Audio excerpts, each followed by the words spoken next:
آخری بات آج کے سلسلے میں جو ہے سوشل میڈیا پہ پی ٹی آئی کے رؤوف حسن اور بھارتی صحافی کرن تھاپر کی گفتگو کا بہت چرچا ہے۔ رؤوف حسن کرن تھاپر سے کہہ رہا ہے کہ پاکستان خونی انقلاب کی جانب بڑھ رہا ہے وغیرہ وغیرہ۔ تو پہلی بات یہ ہے کہ بھارتی صحافی سے بات کرنا کوئی معیوب بات تو نہیں ہے، کوئی غداری تو نہیں ہے۔ تو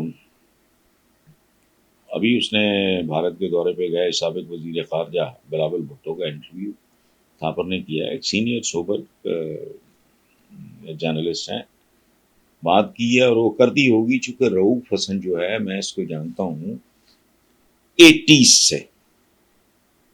رؤوف حسن کو ہم ہی لے کے آئے تھے، ہماری ایک کمپنی تھی کرسٹلز کمیونیکیشنز پرائیویٹ لمیٹڈ،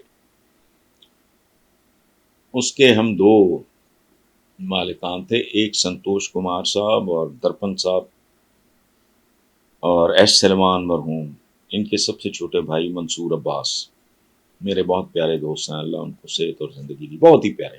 ہم دو تھے، پھر ہم نے کہا کہ یار یہ منصور چونکہ ایک بڑی گلیمرس فیملی سے ہے، چلو ہمیں کوئی کلائنٹس وغیرہ، میں لکھنا وغیرہ جانتا ہوں تو کاپی رائٹنگ اس طرح کا میں کلائنٹس کے لیے کر لیا کروں گا، لیکن یہ جو پبلک ریلیشننگ ہے یہ وہ اس کے لیے کوئی بندہ، تو ہم نے بغیر کسی انویسٹمنٹ کے شیئر آفر کر کے اس کے اگینسٹ رؤوف حسن کو ڈائریکٹرشپ آفر کی اور کہا کہ بھائی تم لیڈ کرو، ہم اپنا اپنا کام کرتے ہیں، باقی تم کرو، کیونکہ ہم ایڈورٹائزنگ کے کاروبار کو نہیں ہے۔ تو میں اس سے جان، یہ ایک بہت ہی ایمبیشس آدمی ہے۔ ایمبیشس آدمی ہونا کوئی نقصان نہیں ہے، برا ہے، لیکن یہ وہ بری بات نہیں ہے، ایمبیشس ہونا اچھی بات ہے۔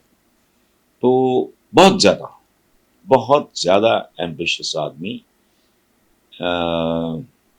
جو اپنے ٹارگٹ کو اچیو کرنے کے لیے حدود سے تجاوز بھی کر سکتا ہے، لیکن یہ سارے بیک گراؤنڈ کے بعد میں ایک بات آپ کو بتا رہا ہوں، وہ ایک محب وطن، ایک ڈیسنٹ پڑھا لکھا لیکن ایمبیشس آدمی ہے۔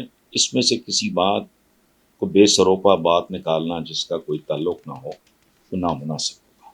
Thank you. جب سے یہ مرض وجود میں آیا ہے تب تک کس کس حکمران نے اس کو لوٹا ہے، ایکسپلائٹ کیا ہے، وہ پوری طرح قوم کے نالج میں لائے، حالانکہ اس سے فرق کوئی نہیں پڑنا، لوگوں کے علم میں آ جائے گا، کیا کر لیں گے وہ جو ٹھگ ہیں، جو چور ہیں، جو ڈاکو ہیں، جو لٹیرے ہیں، وہ اپنا کام جاری رکھیں گے، لیکن لوگوں کو ایک بار تو پتہ لگے کہ بھائی ایک آدمی جب کسی کو ووٹ دیتا ہے تو اس بے غیرت کو 10 دفعہ سوچنا چاہیے، تو کچھ قصور تو ہمارا بھی ہے نا۔ اچھا، تو جہاں تک رہ گیا جنرل فیض حمید، تو اٹ ڈپینڈس، مجھ سے پوچھا گیا ہے ایک دو جگہ پہ، تو میں نے کہا میں چونکہ بندے کو نہیں جانتا، مجھے اس کی میٹل کا نہیں پتا، میں اس کے خاندانی پس منظر سے واقف نہیں ہوں، اس کے اندر کیا ہے میں نہیں جانتا، چونکہ جو خاندانی لوگ ہوتے ہیں جن کا میٹل سٹرونگ ہوتا ہے، جو کمزور دھات کے نہیں بنے ہوتے، وہ اپنا مقام جو ہے اس کو پہچانتے ہیں اور پھر اس کے لیے کسی بھی حد سے گزر جاتے ہیں۔ وہ نہیں وعدہ معاف گوا شوا یہ وہ اس طرح کی بات جو ہے وہ یہ کمزرفوں کے لیے ہوتا ہے۔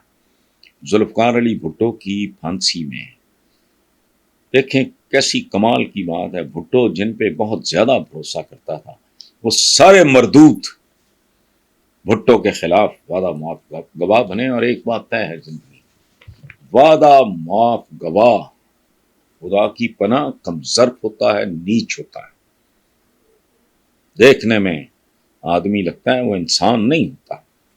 سو مجھے نہیں پتا کہ ظاہر ہے عمران خان تو جانتا ہوگا فیض حمید صاحب کو اچھی طرح، دونوں ایک دوسرے کو جانتے ہوں گے۔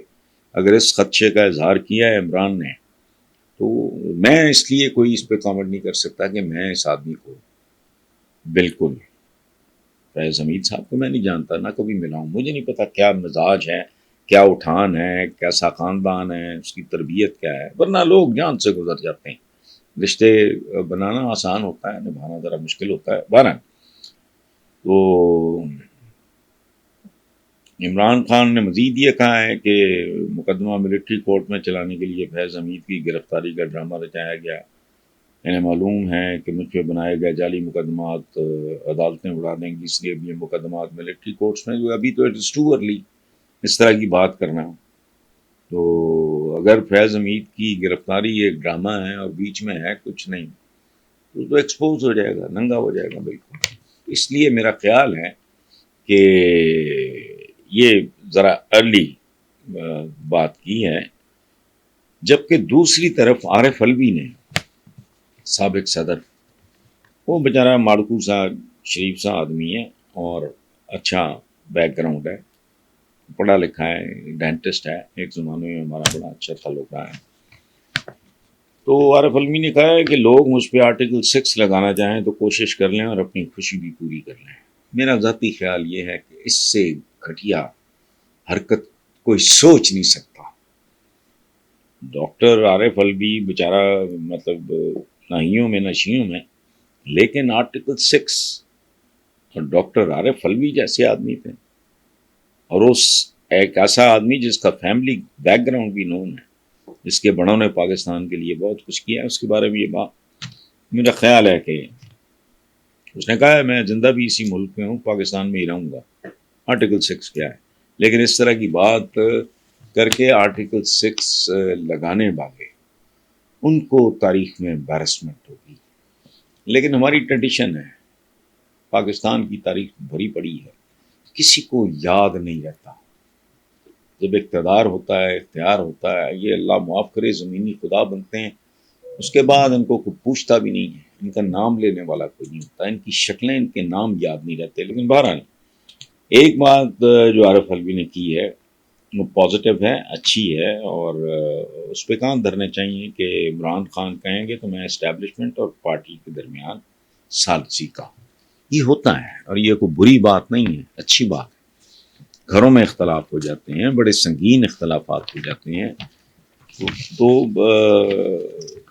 پھر فریقین کو یا ان کے جو بڑے ہوتے ہیں وہ اس کو ہینڈل کرتے ہیں، پل کا کام، تاکہ دو کناروں کے درمیان ایک رابطہ ہو. اگر وہ لیول ہے اور عارف الوی جیسا ایک سوبر آدمی، پڑھا لکھا آدمی یہ بات کر رہا ہے تو اس پہ غور کرنے میں حرج کوئی نہیں ہے. اچھا، تو جب باہر نکلنے کی ضرورت کوئی نہیں کر رہا تھا تو یہی مرد کا بچہ تھا، کراچی ضلع کے پشاور اور گلگت بلتستان تک عوامی اجتماعات سے خطاب کرتا رہا. تو حکومت بہرحال پنجاب کی خاص طور پہ پی ٹی آئی کی پاپولرٹی سے خائف ہے، چونکہ ان کا اپنا وجود تقریباً ختم ہو چکا ہے. یہ یاد رکھیں، یہ نون لیگ وغیرہ خاص طور پہ یہ تو ایک مردہ ہے جس کو آپ کفن دفن کا انتظار کر رہے ہیں یا وٹ ایور. یہ آخری، آج ہمارے ایک دوست نے اسٹریٹ ٹاک میں بات کی ہے زغم نے، کہ یہ نون لیگ کی سیاست اپنی آخری ہچکیاں لے رہی ہے. یہ جو انہوں نے ڈرامہ کیا ہے لوگوں کو ریلیف دینے کا 2 مہینے کے لیے، اور اس طرح اس کو بانٹ رہے ہیں جیسے پتہ نہیں اپنی کوئی جائیدادیں بیچ کے ریلیف دے رہے ہیں. بھائی لوگوں کا پیسہ، لوگوں کا جوتا، لوگوں کے سر 2 مہینے کے لیے دے رہے ہیں، وہ کر کیا رہے گا؟ تو بہرحال اس طرح کے ڈرامے زندہ رہنے کے لیے وہ ٹرائی کر رہے ہیں. یہ آخری راؤنڈ ہے، اس کے بعد پتہ چل جائے گا، چونکہ یہ صورتحال جوں کی توں تو رہنی نہیں، اس میں تبدیلی تو آنی ہے.